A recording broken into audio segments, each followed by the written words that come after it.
فمن حاجک فیہ،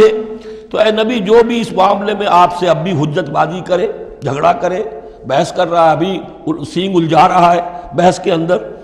من بعد ما جاءک من العلم، جبکہ آپ کے پاس تو العلم آ چکا، آپ جو بات کہہ رہے ہیں وہ علی وجہ البصیرت کہہ رہے ہیں، فقل تعالوا، تو اب آخری چیلنج کیا ہے، کہہ دیجئے اچھا آؤ۔ یہ جو ان کا آیا تھا، دو بڑے بڑے ان کے لاٹ پادری تھے، ابو حارثہ ابن علقمہ اور قرظ بن علقمہ، اور ان کی سرکردگی میں 70 افراد تھے جو کہ نجران سے آئے تھے۔ یہ سارا کئی دن معاملہ چلتا رہا، اور پھر آخر میں حضور سے کہا گیا اچھا آپ مباہلہ کیجئے،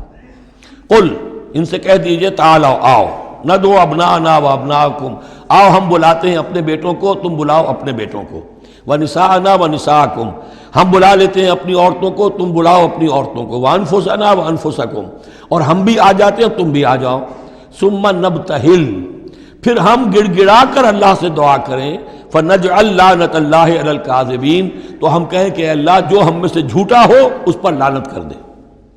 یہ مباہلہ ہے، اور یہ مباہلہ ہوتا ہے کب؟ جب کہ احقاق حق ہو چکے، بات پوری واضح ہو جائے، آپ کو یقین ہو کہ یہ میرا مخاطب جو ہے بات سمجھ گیا ہے، صرف ضد میں اڑا ہوا ہے، اس وقت پھر یہ مباہلہ آخری شے ہوتی ہے، تاکہ ظاہر ہو جائے۔ اگر تو واقعتاً اسے یقین ہے تو وہ مباہلہ کی چیلنج قبول کر لے گا، اور اگر دل میں چور ہے، وہ جانتا ہے کہ حق بات تو اسی کی ہے، اور لہذا پھر وہ مباہلہ نہیں کرے گا۔ چنانچہ یہی ہوا، انہوں نے مباہلے سے انکار کیا، فرار کی راہ اختیار کی، اور ایسے ہی چلے گئے۔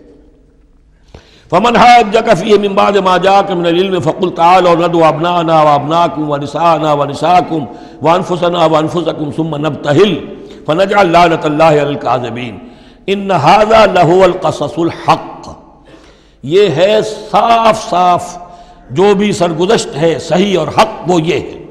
وما من الہ الا اللہ، اور نہیں ہے کوئی معبود اللہ کے سوا،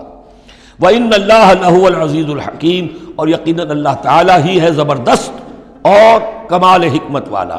فَإِن تَوَلَّوْا فَإِنَّ اللَّهَ عَلِيمٌ بِالْمُفْسِدِينَ، پھر اگر وہ پیٹ موڑ لیں تو اللہ تعالیٰ خوب جانتا ہے ان مفسدوں کو کہ یہ ماننے والے نہیں ہیں، لہذا وہ پورا قافلہ واپس چلا گیا۔